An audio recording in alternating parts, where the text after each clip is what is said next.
inshallah.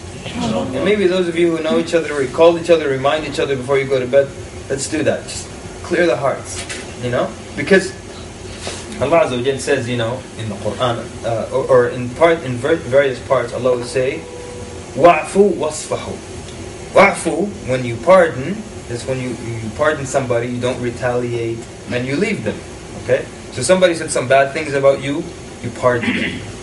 Now, but Allah Azza wa Jal says wasfahu, because safh is deeper than pardoning. Because you might pardon someone, but you still have issues in your heart. I'll give you a reenactment. It looks something like this. So let's pick on sisters. A sister is sitting down and laughing and having fun with some other sisters. Then a sister that offended her in the past walks in. Alright? The sister did some things against her and she forgave her. Wait for everyone to get settled.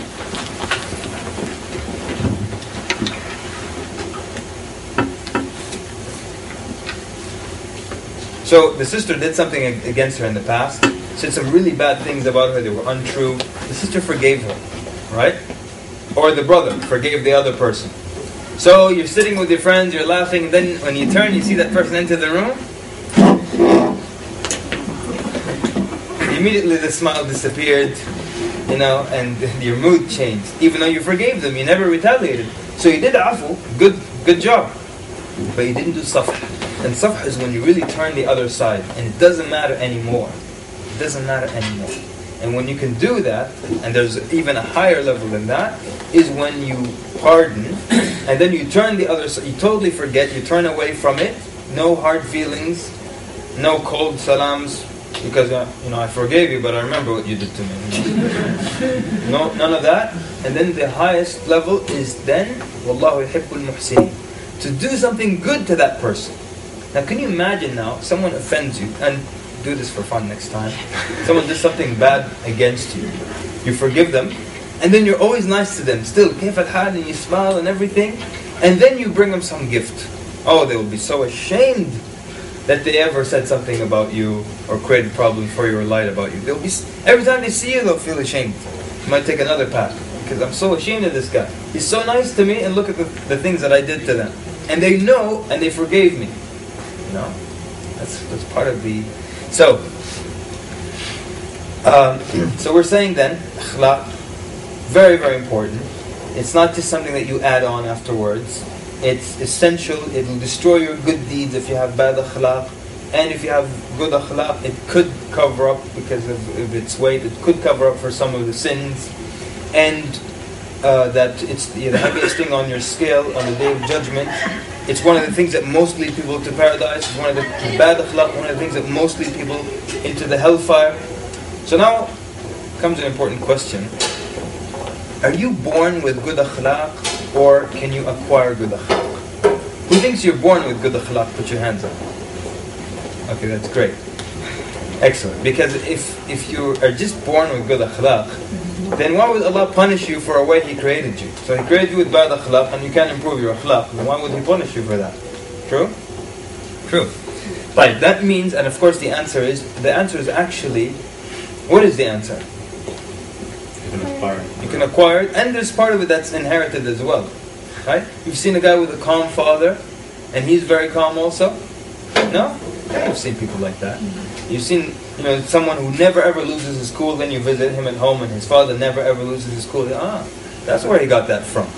So they tell you part of it is like that, like kind of inherited, and the other part is you can acquire it. You can improve your akhlaq, and that's the good news. Now, we live in a society where this exaggerated sense of individuality. Exaggerate, I say, because sometimes you want to advise a Muslim brother and tell him that, or your sister, and you say, look, this issue, and you bring it in a nice way and everything, but then they just write it off as, what? This is who I am. So many times you try to give people advice about their akhlaq, and they tell you, well, I understand that, but that's who I am. What do you mean that's who you are? You don't want to improve at all? You're just doomed to be bad-mannered, يعني? You can't improve whatsoever? You want to put some effort? So that's who I am. Or this other thing where we believe in this weird duality where Like one person was telling me, we could be in a board meeting and I will say the rudest and harshest things to you, but then we'll go out after the meeting and we're friends again, we'll go get kebab. Who tells you I want to eat kebab with you, if you have bad manners like this? I don't want to have kebab with you. I don't want to have biryani with you. So, who said that there are different ways to behave for a Muslim? That, if it's business, business is business.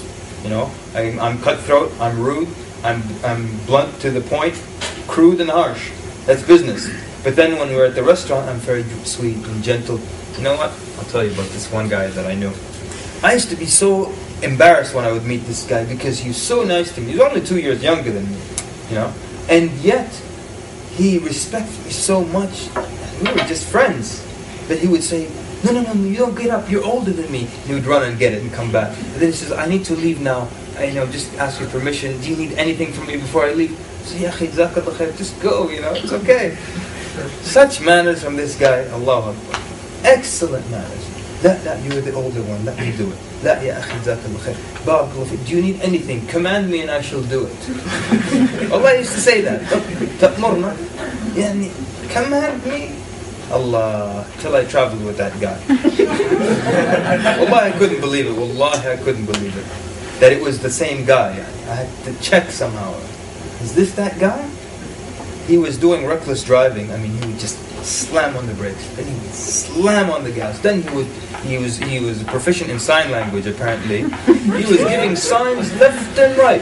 Outside the car, inside the car. And he was smashing the horn and hitting the brakes and hitting the gas. And I was just looking at him like, this is the same guy? Who is it? Command me and I shall do it. So, it can't be like that, that your akhlaq is just, here I can have good akhlaq, in business, in driving it's different. I know one brother, whenever he's driving, he takes off his kufi. He want to give a bad image to Islam. Because he knows people, So the minute he's in the car, takes it off. This is some other hymn. And then when he puts it on, this is about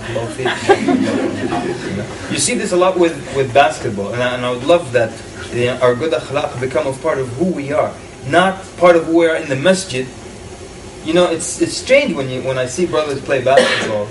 And suddenly they start saying things and phrases and strutting and doing very strange things like that. The same group that was inside the masjid a few minutes ago. I don't want to reenact what they do, but really strange akhlaq. Anyways, by the way, is sports good for akhlaq or bad for akhlaq? Depends what sport. Okay. Alright, but if everyone sees the akhlaq, sports that improve your akhlaq, please let me know, okay?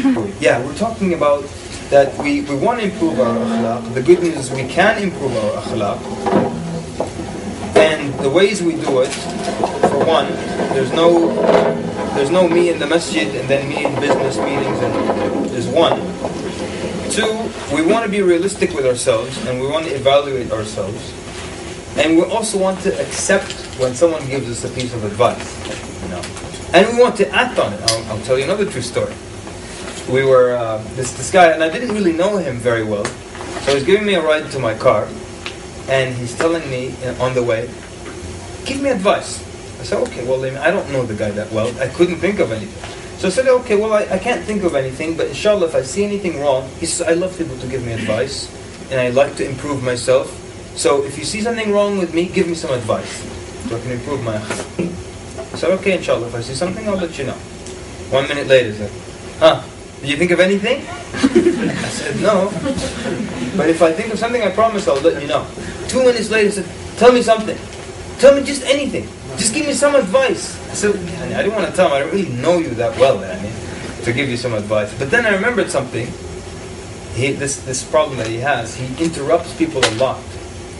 So I told him, actually I do remember something. I interrupt people a lot. He said, yes, I know that. Give me some new advice.